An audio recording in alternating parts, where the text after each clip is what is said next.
Fala Vascaíno, fala Vascaína, tudo bem? Um bom dia, um bom começo de tarde, um casaca no seu coração e que Deus possa abençoar as nossas vidas. Mais uma edição do vídeo do Laureano para a gente expor as principais notícias do Vasco da Gama, o mercado da bola que está pegando fogo aí em pleno carnaval.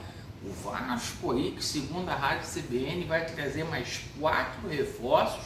E o seguinte, essa situação do Pedro Henrique, muito agitada, Pedro Henrique vai pro Vasco da Gama, vai ficar em Porto Alegre, qual é da situação? E por que a 777 está demorando tanto aí para dar aval para os gestantes dos reforços do Vasco da Gama?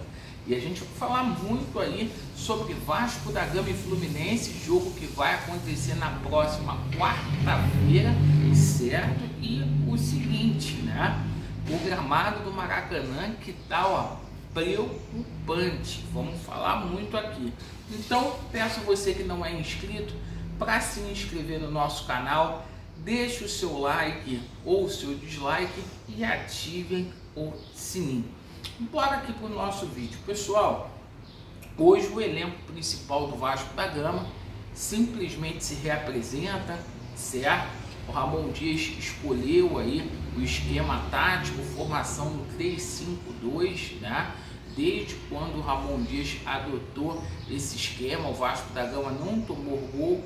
Como é um jogo contra o Fluminense aí, a equipe do Fluminense é bastante qualificada no ataque, o Ramon Dias deve fechar um pouquinho a casinha. E o seguinte, né? A gente teve notícias aí importantes ontem com relação a reforços, viu? Bom, o Dimitri Payet, o francês, volta aí a ser relacionado, o principal astro do Vasco da Gama, juntamente aí com o Vegete. O Vegete deu uma melhorada, a gente vai aguardar aí o treinamento de hoje, ainda tem amanhã, para que ele possa passar por uma reavaliação médica aí. Agora, né, a tendência é que o Vegete possa até voltar. E uma recuperação, 2 fissuras na costela, o Vegete está querendo voltar para acabar com esse jejum. O Vegete que ainda não fez gols aí nessa temporada. Bom, o seguinte, pessoal, agora a gente vai falar sobre essa situação envolvendo reforços aí no Vasco da Gama, certo? O Vasco da Gama vai contratar pelo menos 4 reforços aí para a sequência do campeonato. E o seguinte, né?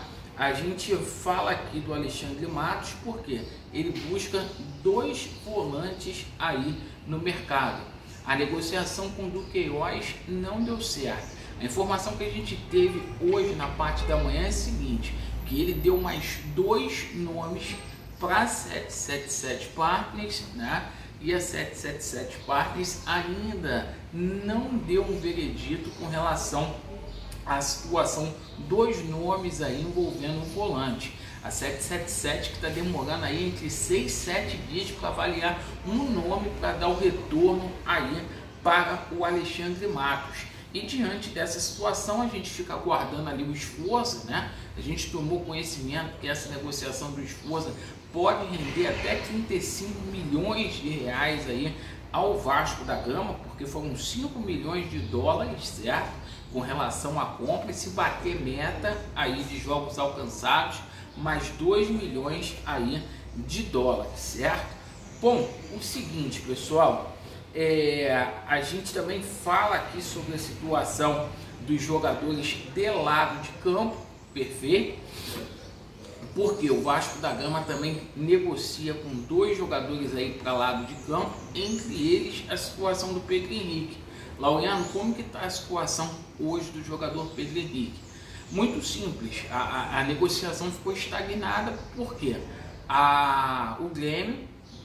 o Internacional lá de Porto Alegre pediu 1,5 milhão, cerca de 7,5 milhões de reais para poder liberar, que é uma compensação financeira. Então deu uma travada aí na negociação com relação ao Pedro Henrique, né? O empresário do Pedro Henrique veio para o Brasil, por isso fica aquela expectativa muito grande de que a gente possa ter novidades aí ainda hoje com relação a essa situação do Pedro Henrique, para bem ou para mal. Certo, pessoal? Então a gente está aguardando aí, o Alexandre Matos está trabalhando aí em pleno carnaval, o elenco também, e qualquer atualização a gente passa para vocês. Obrigado pela atenção, Vasco neles e a verdade prevalecerá. Valeu!